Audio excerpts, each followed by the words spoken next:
ಕೆಲವೊಂದ್ಸಲ ಹಾಗೇನೆ ನಮ್ಮಿಂದ ಪರಿಶ್ರಮ ಎಷ್ಟೇ ಇದ್ರೂ ಬೇರೆಯವ್ರು ಮಾಡಿರುವಂತ ತಪ್ಪುಗಳಿಂದ ನಾವು ಮಾಡಿರುವಂತ ಕೆಲಸಗಳು ಹಾಳಾಗ್ತಾ ಹೋಗುತ್ತೆ.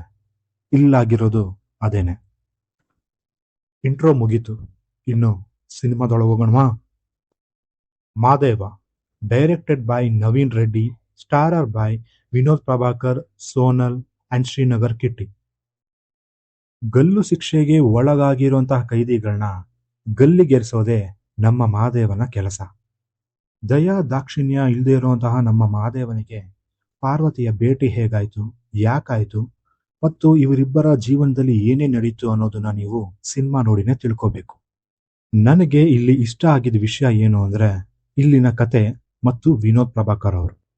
ನವೀನ್ ರೆಡ್ಡಿ ಅವರು ಬರ್ಕೊಂಡಿರುವಂತಹ ಕತೆ ಹೊಸದಾಗಿ ಮತ್ತು ತುಂಬಾ ಚೆನ್ನಾಗಿದೆ. ವಿನೋದ್ ಪ್ರಭಾಕರ್ ಅವರಿಗೆ ಅವರ ಕೆರಿಯರ್ನಲ್ಲೇ ಇದೊಂದು ಬೆಸ್ಟ್ ಪರ್ಫಾರ್ಮೆನ್ಸ್. ಇಡೀ ಸಿನಿಮಾ ಮಹಾದೇವನ ಸುತ್ತಾನೇ ನಡೆಯುತ್ತೆ. ವಿನೋದ್ ಪ್ರಭಾಕರ್ ಅವರು ಮಹಾದೇವನ ಕ್ಯಾರೆಕ್ಟರ್ನ ಅಂಡರ್ ಪ್ಲೇ ಮಾಡಿರೋದು ತುಂಬಾ ಚೆನ್ನಾಗಿ ಕಾಣಿಸುತ್ತೆ.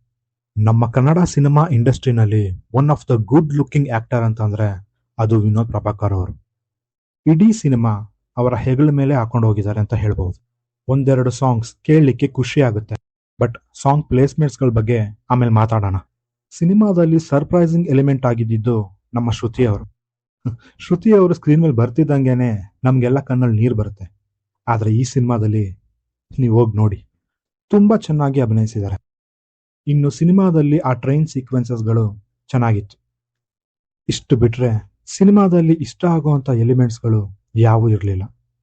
ವಿನೋದ್ ಪ್ರಭಾಕರ್ ಅವರು ಆಕ್ಷನ್ ಚೆನ್ನಾಗಿ ಮಾಡ್ತಾರೆ ಅನ್ನೋದ್ರಲ್ಲಿ ಯಾವುದೇ ಅನುಮಾನನೂ ಇಲ್ಲ. ಆದರೆ ಇಲ್ಲಿ ಡೈರೆಕ್ಟರ್ ಇಡೀ ಸಿನಿಮಾವನ್ನ ಆಕ್ಷನ್ ನಲ್ಲಿ ಮುಳುಗಿಸಿದ್ದಾರೆ. ಲಿಟ್ರಲಿ ಮಹಾದೇವ ಸ್ಟ್ರಾಂಗ್, ನಮ್ಗದೆಲ್ಲ ಗೊತ್ತು. ಹಾಗಂತ 25 ನಿಮಿಷಕ್ಕೆ ಒಂದ್ಸಲಿ ಅವನಿಗೆ ಫೈಟ್ ಸೀಕ್ವೆನ್ಸ್ ಕೊಡುವಂತ ಅವಶ್ಯಕತೆ ಏನೂ ಇರಲಿಲ್ಲ. ಶ್ರೀನಗರ್ ಕಿಟ್ಟಿ ಅವರು ಇಲ್ಲಿ ಸಮುದ್ರ ಆಗಿ ಕಾಣಿಸ್ಕೊಂಡಿದ್ದಾರೆ, ಆದ್ರೆ ಅವರ ಪಾತ್ರಕ್ಕೆ ಯಾವುದೇ ರೀತಿಯಾದಂತ ಡೆಪ್ತ್ ಇರಲಿಲ್ಲ. ನನಗೆ ಆಶ್ಚರ್ಯ ಆಗಿದ್ದು ನಿಜಕ್ಕೂ ಅವ್ರು ಯಾಕೆ ಈ ಚಿತ್ರನ ಒಪ್ಕೊಂಡ್ರು ಅನ್ನೋದೇ. ಇನ್ನು ನಿರ್ದೇಶಕರು ಈ ಚಿತ್ರವನ್ನ ಆ ಟೈಮ್ ಲೈನ್ ಅಲ್ಲಿ ತೋರಿಸಿರೋದಕ್ಕೆ ಯಾವುದೇ ಲಾಜಿಕ್ ಇಲ್ಲ. ಚಿತ್ರದಲ್ಲಿ ಸುಮಾರು ಫ್ಲಾಶ್ ಬ್ಯಾಕ್ಗಳು ಬಂದು ಹೋಗುತ್ತೆ.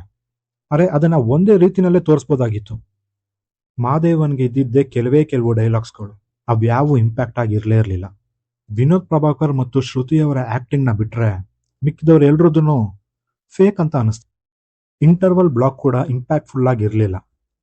ಇಂಟರ್ವಲ್ ಆದ್ಮೇಲೆ ಬಂದಿರುವಂತಹ ಆ ಕ್ಯಾಮಿಯೋ ಸಿನಿಮಾಗೆ ಯಾವುದೇ ರೀತಿಯಾದಂತಹ ಉಪಯೋಗ ಆಗಿಲ್ಲ. ಒಂದು ಒಳ್ಳೆ ಅದ್ಭುತ ಚಿತ್ರ ಆಗುವಂತ ಲಕ್ಷಣ ಎಲ್ಲವೂ ಈ ಕಥೆಲಿತ್ತು, ಆದ್ರೆ ಡೈರೆಕ್ಟರ್ ಅದನ್ನ ತಮ್ಮ ಸ್ಕ್ರೀನ್ ಪ್ಲೇ ಮತ್ತು ಎಡಿಟಿಂಗ್ ಮುಖಾಂತರ ಹಾಳು ಮಾಡಿದ್ದಾರೆ. ಓವರ್ ಆಲ್ ಆಗಿ ಹೇಳಬೇಕು ಅಂತಂದ್ರೆ ಸಿನಿಮಾ ನನಗೆ ವರ್ಕ್ ಆಗ್ಲಿಲ್ಲ. ಇನ್ನು ನೀವೇನಾದ್ರೂ ಆಕ್ಷನ್ ನ ಇಷ್ಟಪಡೋರಾಗಿದ್ರೆ ಈ ಸಿನಿಮಾ ನಿಮ್ಗೆ ವರ್ಕ್ ಆಗ್ಬಹುದು. ನೀವೇನಾದ್ರೂ ಈ ಸಿನಿಮಾನ ನೋಡಿದ್ರೆ ಹೇಗನಿಸ್ತು ಅಂತ ಕೆಳಗಡೆ ಕಮೆಂಟ್ ಮಾಡಿ ತಿಳಿಸಿ. ವಿಡಿಯೋನ ಮುಗಿಸೋ ಅಂತ ಸಮಯ ಆಯ್ತು. ನಾನಿನ್ನು ಹೋಗ್ಬಿಟ್ಟು ಬರ್ತೀನಿ.